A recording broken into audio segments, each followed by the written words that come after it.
Nirespeto ng palasyo ang kalayaan ng mga mambabatas sa sulong ng mga panukalang batas. Ito ang naging reaksyon ng palasyo ukol sa ulat na porsigido umano ang Kongreso na isulong ang charter change.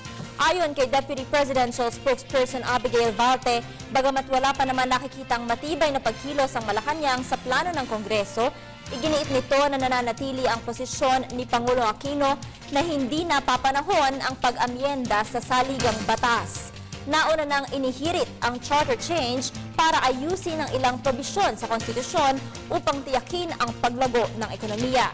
Ayon sa Pangulo, patuloy naman ang mga positibong indikasyon sa ekonomiya kahit walang tsa-tsa. Some have different divergent opinions or at least divergent positions on that particular issue.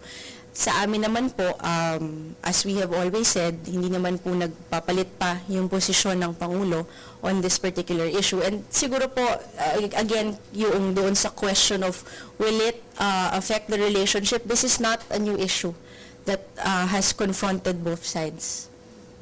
Nakita na po natin yan doon sa 15th Congress. Again, hindi po bago yung issue, hindi rin yung naihayag sa publiko yung pananaw ng mga players doon sa pinag-uusapan at nakita naman po natin doon sa relationship in the 15th Congress na marami naman din po doon sa mga sinuportahan ng administrasyon or at least the ones that have been initiated by the administration by way of priority bills ay nabigyan naman po ng kaukulang pansin ng Kongreso.